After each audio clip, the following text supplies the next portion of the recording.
Olá! Vocês já ouviram falar na palavra duelo? Acho que sim, né? Nós observamos em filmes, quando contam histórias, né, de algumas centenas de anos atrás, quando o duelo era oficial, era legal, podia-se fazer e inclusive tinha um grande valor cultural, moral para a época. Se duelava em benefício da honra. Então, os homens, né, que pediam o duelo, geralmente porque haviam se sentido desonrado, eles propunham esse encontro, então se marcava um encontro num lugar público, as pessoas podiam inclusive ir assistir, existiam regras para esse duelo, existia um mediador que coordenava para que tudo fosse justo, para que os dois lados tivessem a mesma chance, né, uma igualdade ali de instrumentos e de situação. E então esse mediador dava a ordem e aquele que atirasse primeiro ou que fosse melhor de mira, né, como a gente costuma dizer, ele tinha sucesso e provavelmente o outro morreria. Quando você ia para um duelo, a maior chance era que alguém sairia vivo e alguém sairia morto. Mas existia a possibilidade dos dois morrerem, porque se os dois se acertarem ao mesmo tempo, existia a possibilidade de um acertar, mas não matar, no entanto, ferir. Tudo isso acontecia. Parece um absurdo, né? Nós imaginarmos hoje em que duas pessoas vão lá para a nossa praça da nossa cidade e oficialmente eles vão tentar se matar um ao outro. Ainda que isso pareça um absurdo, né, descrevendo dessa forma, imagina se a gente falasse assim: vocês estão sabendo que lá na praça amanhã vai ter um duelo e fulano e ciclano vão tentar se matar? Aí parece estranho, meu Deus, mas o que é isso? Isso é impossível? Isso não deve existir? Isso é ilegal? Onde estamos? Em que mundo estamos? Isso jamais, né? A gente tem essa reação. No entanto, quando a gente liga a TV, assistindo praças públicas, ruas, e nós observamos exatamente isso acontecendo. De um lado, algo em nós diz: não, isso é um absurdo, jamais. E de outro lado, a gente assiste isso na TV quase que diariamente. Pessoas duelando. Então a gente se pergunta: será que nós evoluímos como parece? Quando nós falamos não, nas leis a gente já não permite que isso aconteça. Olha como nós evoluímos. Mas antigamente talvez isso era oficial, era algo assumido. Nós tínhamos essa sombra, nós tínhamos essa tendência negativa e ela era declarada. Eu sou assim.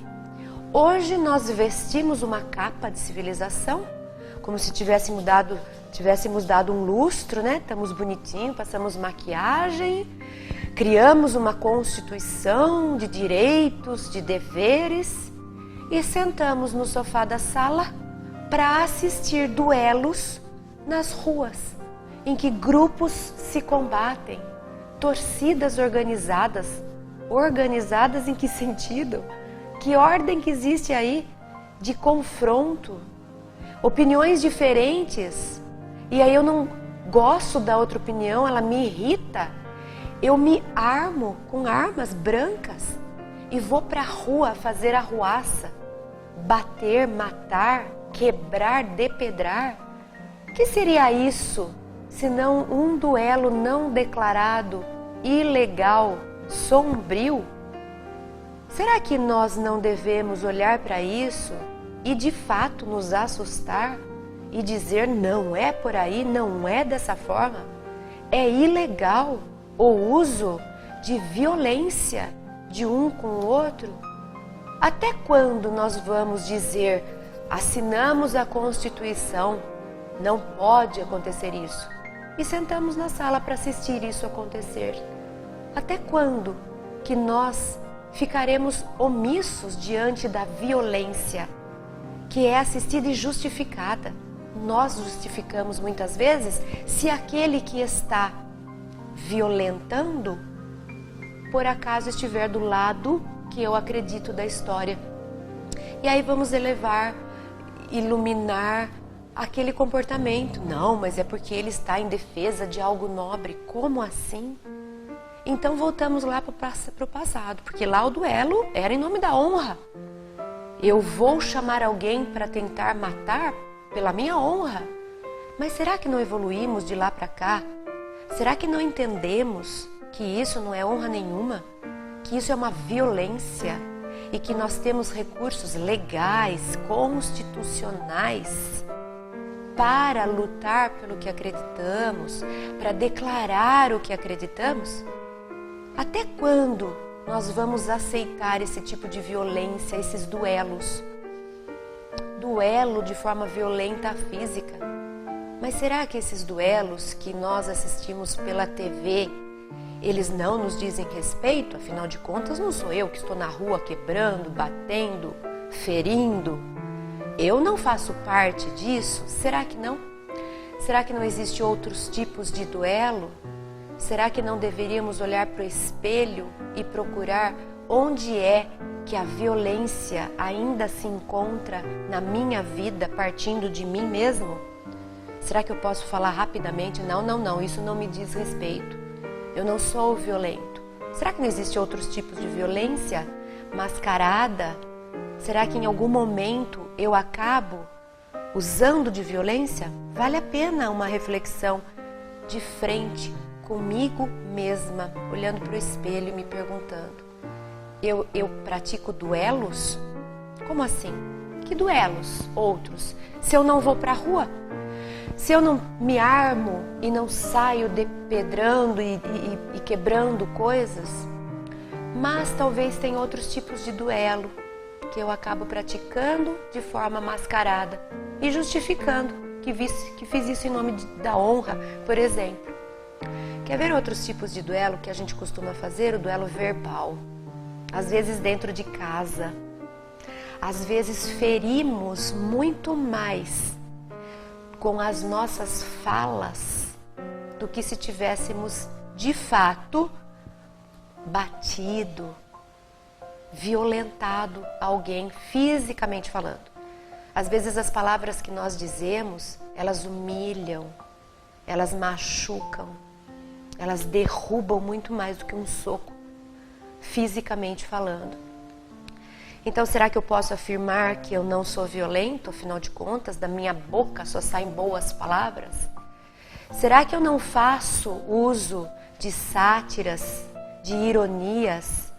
Será que dentro de casa eu não provoco, eu não ofendo?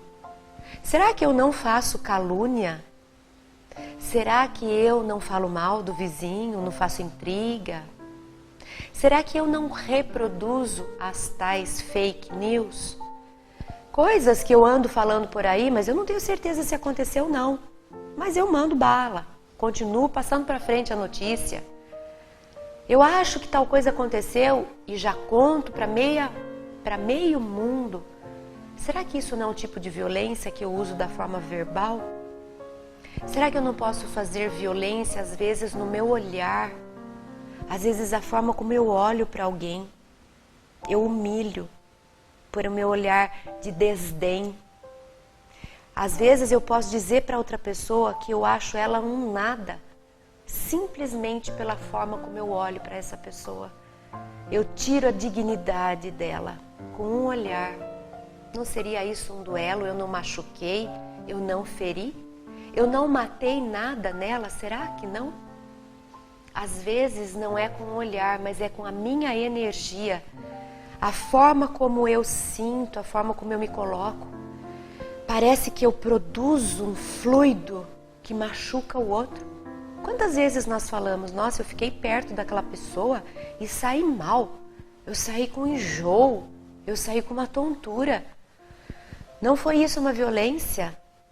Não foi isso uma forma de ele me machucar, me perturbar, me desequilibrar? Será que nós não vivemos em nossa casa duelos entre as famílias, entre os familiares? Será que a forma como eu falo com meu filho não o machuca?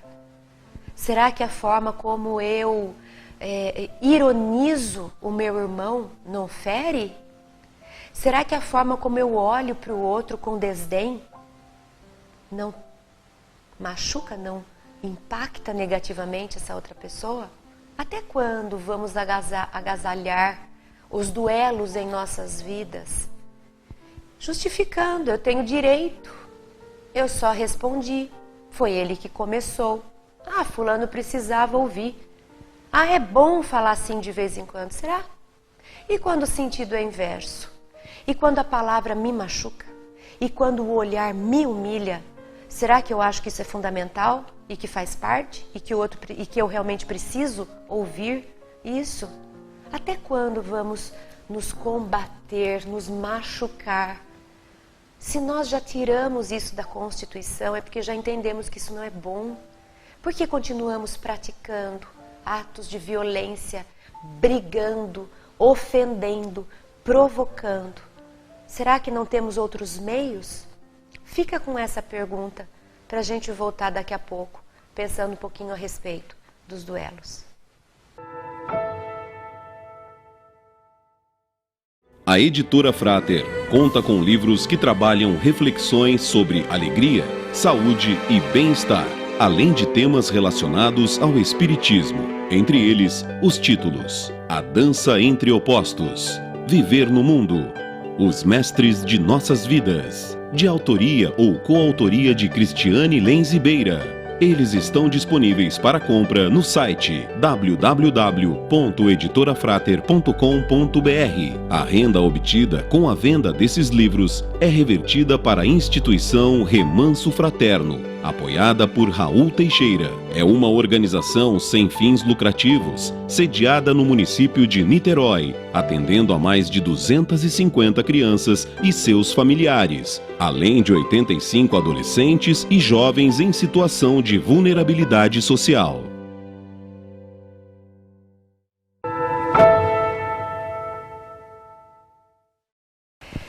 E nós estamos aqui conversando um pouco a respeito dos duelos modernos.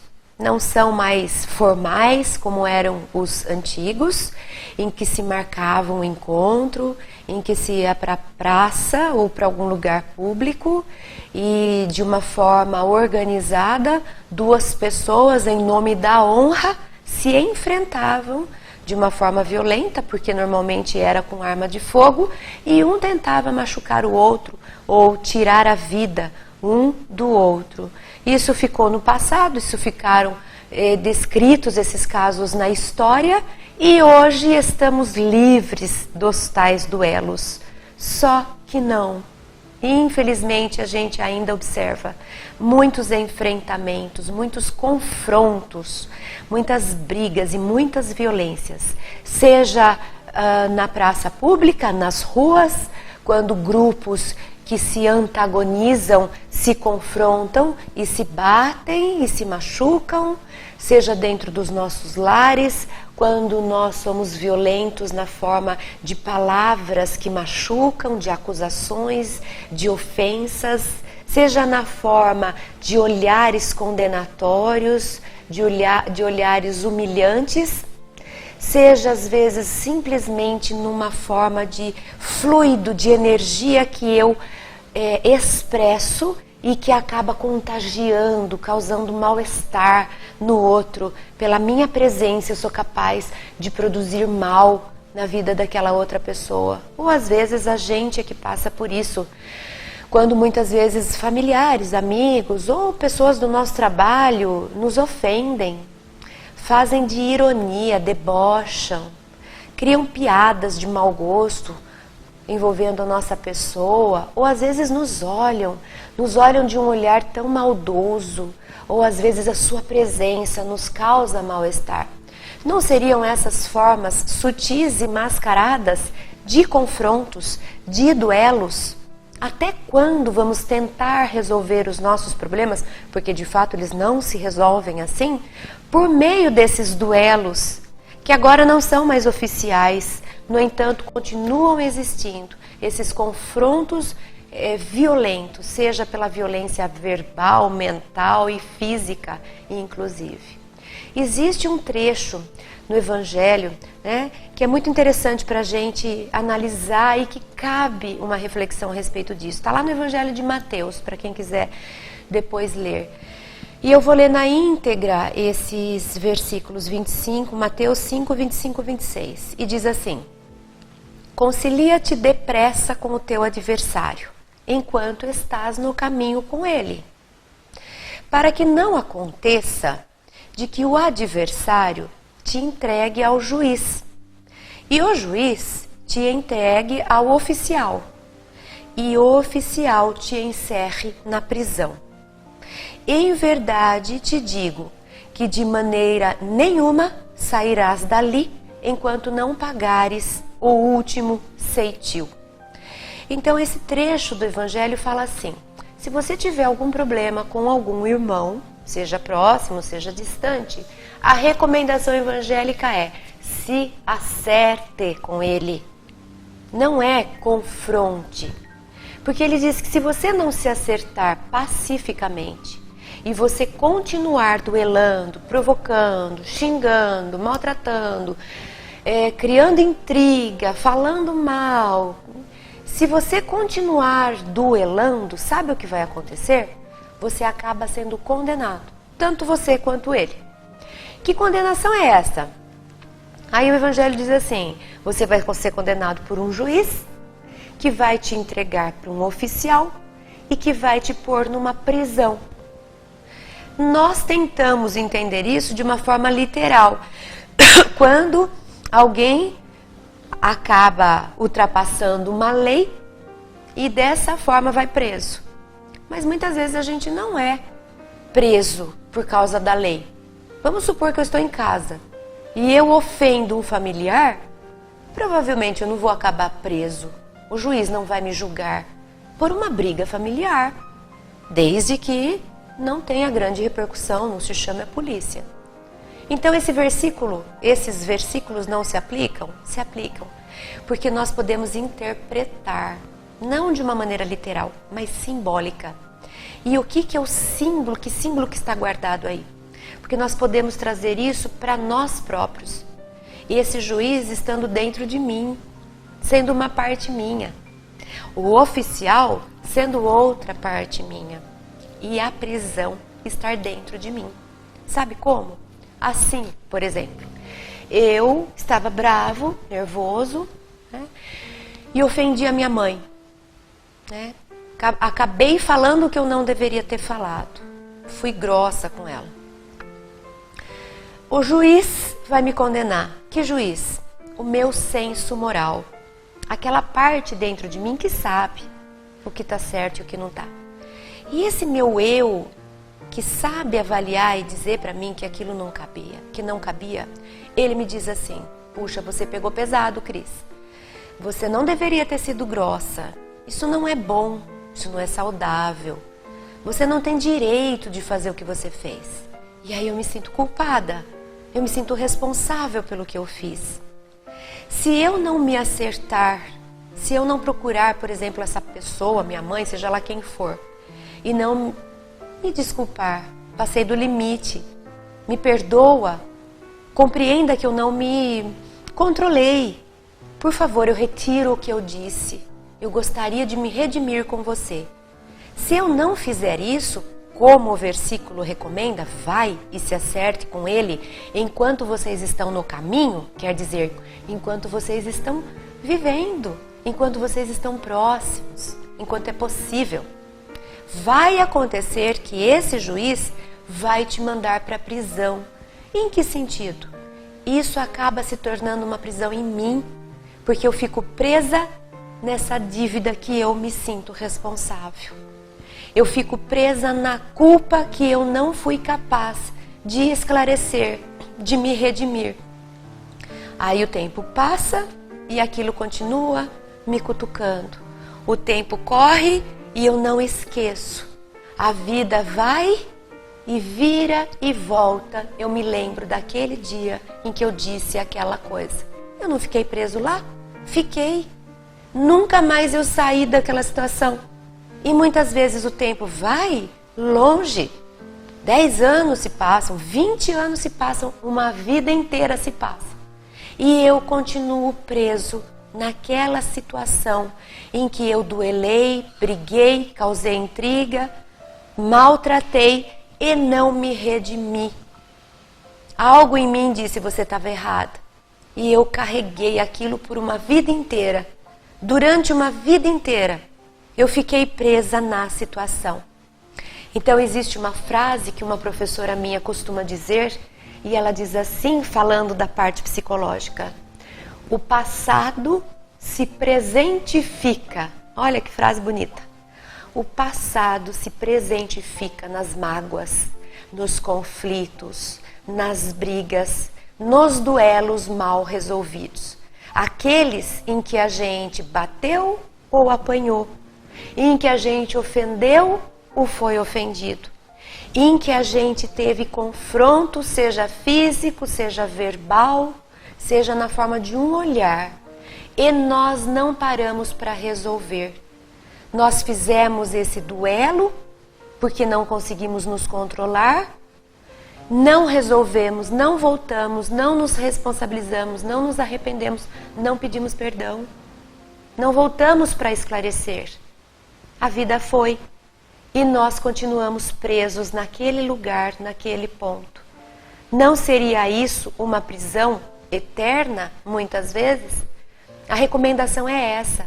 Ainda que até hoje nós não tenhamos evoluído moralmente, emocionalmente, psicologicamente suficiente para que a gente abra mão dos duelos, ainda que hoje, uma vez ou outra, nós falemos mais do que precisávamos, ofendamos alguém, machuquemos o outro, causemos intrigas, ainda que hoje esse tipo de duelo aconteça por invigilância, por falta de maturidade, tudo bem. Vamos procurar a redenção enquanto estivermos na estrada, no caminho, para não ficarmos presos, para que a vida não corra. E nós, enquanto vemos a vida correr, continuamos presos lá naquela ocasião. Aí sabe o que acontece? O passado vai se presentificar o tempo todo. Quer dizer, em todo momento presente, aquilo volta. Eu dou mais um passo no presente, aquilo me acompanha. E eu fico presa em situações passadas, porque eu não soube perdoar e nem pedir perdão. Vamos pensar um pouco sobre isso?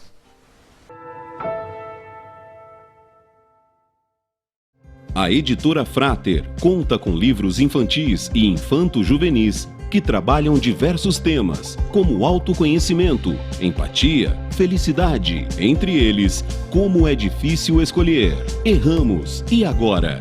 As boas ideias dos meus amigos e muito mais. Títulos de autoria de Cristiane Lenz Ribeira. Eles estão disponíveis para compra no site www.editorafrater.com.br. A renda obtida com a venda desses livros é revertida para a instituição Remanso Fraterno, apoiada por Raul Teixeira. É uma organização sem fins lucrativos, sediada no município de Niterói, atendendo a mais de 250 crianças e seus familiares, além de 85 adolescentes e jovens em situação de vulnerabilidade social.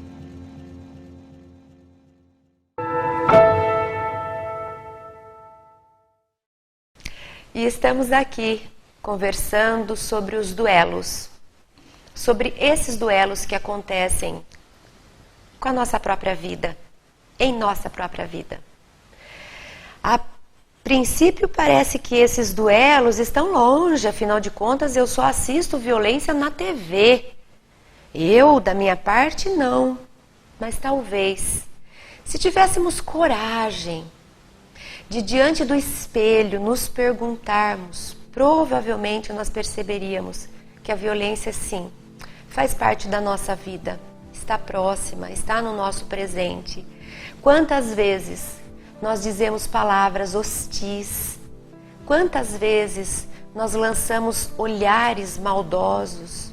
Não seria essa uma forma de machucar o outro?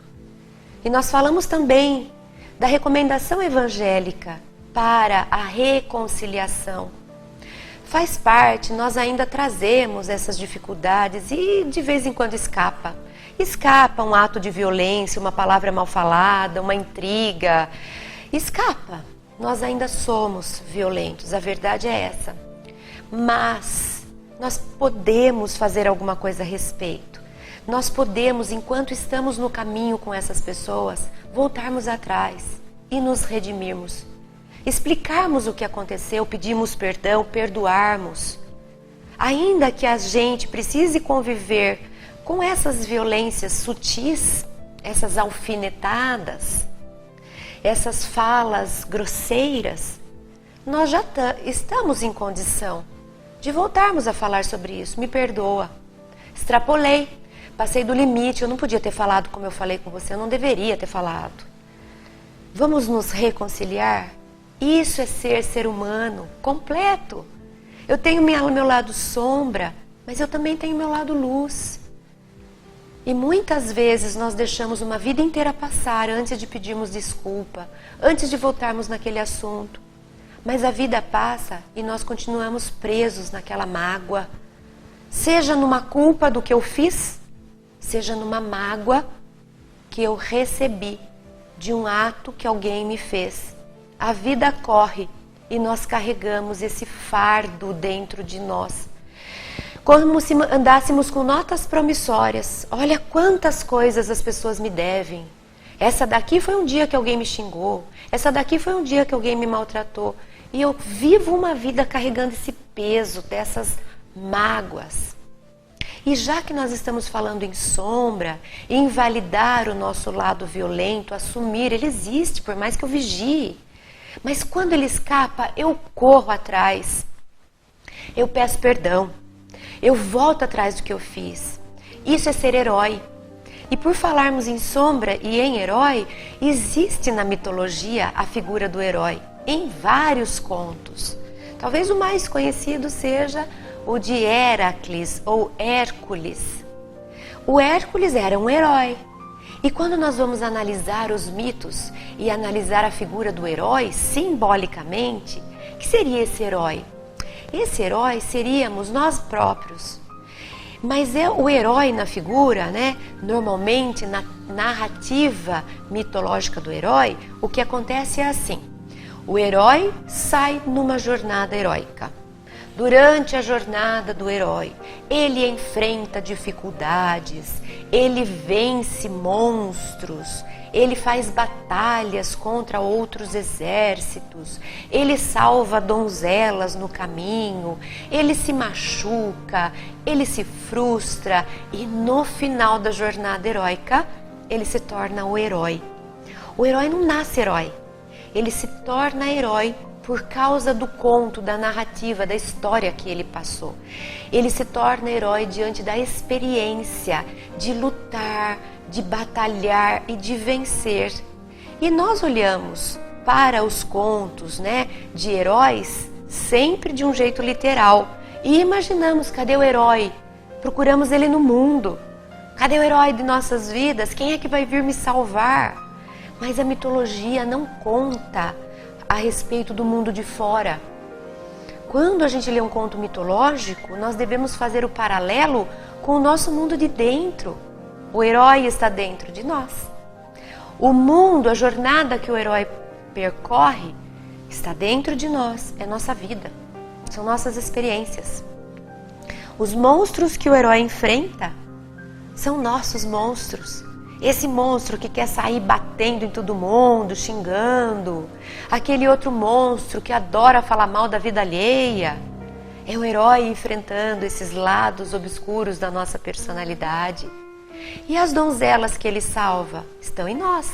É nosso lado puro, nosso lado criança, nosso lado inocente. É quando o herói vem validar. Eu tenho um lado luz.